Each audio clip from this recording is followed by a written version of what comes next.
Pero déjame irme a un plano un poquito más grande, que tiene que ver no nada más con estas acciones equivocadas de las Fuerzas Armadas o del Ejecutivo, sino con el desastre que estamos viviendo a nivel país, la urgencia que estamos viviendo a nivel país. ¿Qué podemos hacer, Carlos? Pues nos tenemos que organizar para echar a Morena de Palacio, mano. Sí. Eso es lo que tenemos que hacer, porque no tienen enmiendo estos cuates, no corrigen. Entonces vamos a tener un segundo trienio muy malo, muy malo. El primero fue pésimo, el segundo trienio también va a ser muy malo. ¿Por qué? Porque no están corrigiendo, están doblando la apuesta. Entonces, no hay que quitar el ojo de que hay que ir con fuerza a las elecciones del 22, que hay 6 gobernaturas, del 23, que hay 2 gobernaturas, pero sobre todo la del 24, en donde de nuevo está en juego la presidencia de la República. Entonces nos tenemos que organizar para quitar a un gobierno que le está fallando a México. Entonces es otra acción que permite miles de acciones en medio, pero tenemos que caminar hacia allá. Y ante las crisis que se están viviendo, dicen en Estados Unidos que no debes desaprovechar nunca una crisis, tienes que aprovecharla para aprender y para reaccionar. Así es. Y entonces, mucho de lo que nos está sucediendo ha sido, también hay que reconocerlo, porque lo hemos permitido. Claro. Porque no hemos sido lo suficientemente participativos, propositivos, exigentes, auditores como ciudadanos, para que no nos pasara el López Obradorismo y el peñanietismo también. Claro. Bueno, estas cosas pasan en sociedades en donde los ciudadanos soltamos la política. Nos tenemos que involucrar profundamente, cada vez más mexicanos, para resolverlo. Y si no lo hacemos en una crisis, pues entonces ¿cuándo lo vamos a hacer? Claro. Entonces nos tenemos que levantar ante esta urgencia. Absolutamente. Como tú bien dices, ellos avanzan y nadie detiene. Es decir, o no estamos haciendo lo suficiente para detener. Mira, a mí me gustaría que Claudio, ahorita que toca el tema, porque hay evidentemente un clima de mucho pesimismo, pero Claudio ha venido exponiendo en distintos foros por qué hay posibilidades de ganarle a Morena en el 24. A mí me gustaría, Claudio, si no tienes inconveniente, en que un poco pudieras explicarle al auditorio qué es lo que ocurrió en términos de votos, de número de votación en las pasadas elecciones y cómo eso abre la luz, la posibilidad de poderle ganar a Morena, que no es invencible. Pues con mucho gusto, amiga querida. Bueno, como sabemos, se compitió, digamos, en el bando de Va por México, PAN, PRI, PRD y MC, digamos, en el lado opositor, y en el lado oficialista, pues fueron Morena, PT y PBM. Y primero se logró quitarles la mayoría calificada en la Cámara de Diputados, sin lo cual, Carlos, queridos amigos, probablemente ahorita la contrarreforma energética tan venenosa para el futuro del país ya estaría aprobada si no se hubiera logrado quitarles la mayoría calificada. Ese es un punto importante.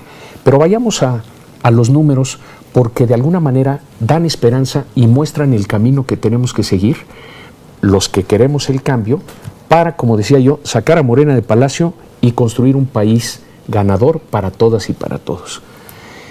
Resulta que PAN, PRI, PRD y MC, es decir, la oposición, logró 23.5 millones de votos el 6 de junio. Morena, PT y PBM lograron 21 millones de votos. Es decir, la oposición ganó por 2,5 millones de votos en el país. Votando el 44%. 53%. Llegaron al 53%. Al 53% de la población, que es otro dato muy importante. Luego, aquí en la capital, 53%, que es una cifra récord para una elección intermedia. Es 44 el promedio. Y en un contexto de pandemia, además. Entonces, ahí reaccionó la ciudadanía. Esto es lo que podemos hacer nosotros para atender esta problemática. Segundo punto, aquí en la Ciudad de México, que es la base de Morena, donde nació, donde se desarrolló, desde donde se expandió al resto del país, aquí perdieron 9 de 16 alcaldías. 2 no las ganó la oposición porque no lograron coaligarse, hubieran sido 11. Y 2 se perdieron, una por 3 puntos y otra por 1.5 puntos. Es cierto. La jefa de gobierno y el presidente saben que estuvieron a punto de perder 13 de 16 alcaldías. Y en el voto total, la oposición ganó por 200,000 votos al oficialismo. Eso quiere decir que si se hubiera elegido al jefa o jefe de gobierno el 6 de junio, hubiera ganado la oposición. Es cierto. Eso es muy positivo. Es cierto. Un tercer dato fundamental que da esperanza también. De las 39 ciudades más importantes, más pobladas de este país, en 28 ganó la oposición. Por eso el presidente, después de la elección, se tornó en contra de la clase media, porque esa clase media que le dio el triunfo al presidente en el año 18, le dijo no. Sí. Esa clase media ya se dio cuenta de quién es Morena, ya se dio cuenta de qué es esta disque 4T y ya se dio cuenta de quién es el presidente y ya le dijo no, yo no camino por ahí. Y si esa mancha se expande, ¿no? De la clase media vulnerable, la clase media, la clase media más consolidada, pues las posibilidades de que la oposición triunfe en el 24 son muy grandes. Ahora, ¿cuáles son las condiciones? Yo les llamo las 3 unidades. Primero, unidad al interior de cada uno de los partidos. Sí. Si se quebrantan los partidos que están coaligados, mal. Segundo, la unidad entre los partidos coaligados y la posibilidad de sumar al cuarto que está en la oposición, que es Movimiento Ciudadano. Eso es fundamental. Fundamental. Y la tercera, y ahí es donde entramos todos nosotros y que trata de responder la pregunta que tú haces de qué hacemos. La unidad de una ciudadanía cada vez más organizada, activa y comprometida, que quiere el cambio con los partidos de la coalición. Si logramos esas 3 unidades y sale el 60-65% de los mexicanos a votar, las probabilidades es que gane la oposición. Y en mi opinión, dada la deriva, como tú le dices, querida amiga, la deriva autoritaria, que ese término yo lo he tomado de ti, para parar la deriva autoritaria de esta administración que se está acentuando con las acciones de los últimos días, profundamente, pues hay que echarlos, hay que decirlo. Y te falta, yo creo, he estado completamente de acuerdo con todo lo que acabas de decir, querido Claudio. Y confirma lo que dijo Guadalupe la semana sí, pasada. Sí, claro, sí, que Acosta Naranjo, sí. Fíjate, y te falta una palabra, una expresión y una acción, que me parece que es la generosidad.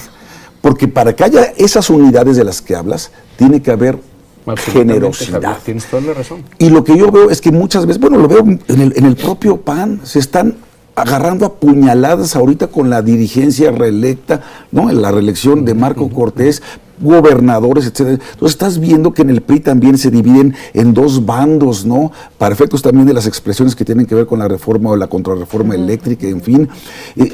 Ves que en el PRD hay tribus y entonces tienes a los de Acosta Naranjo, los ¿cómo les llaman? Los Galileos y el otro grupo de los chuchos y la chica. Entonces, caramba, y ves a Movimiento Ciudadano por su lado que no quiere sumarse a esta gran coalición. Yo estoy de acuerdo contigo, pero se necesitan las 2 partes, los partidos políticos y los ciudadanos. Y ahí es donde tiene que ver la generosidad de los partidos para decir, a ver, ¿a quién vamos a postular? Porque no nada más es un candidato, no es el candidato a la presidencia de la República. Será a la presidencia, gubernaturas, Senado, diputados federales, diputados locales, alcaldes. Va a tener que haber un gobierno de coalición. ¿Y a quién tienes que poner? Al que pueda ganar y al que verdaderamente pueda enarbolar este tipo de valores y de alternativa de nación. Porque de otra manera, y coincido mucho me gustó mucho tu entrevista con Loret, hoy yo escribo en el Universal sobre esto, la demolición institucional. No hay nada que nos haga ver que las cosas van a mejorar en estos 3 años. Nada. No, van a empeorar.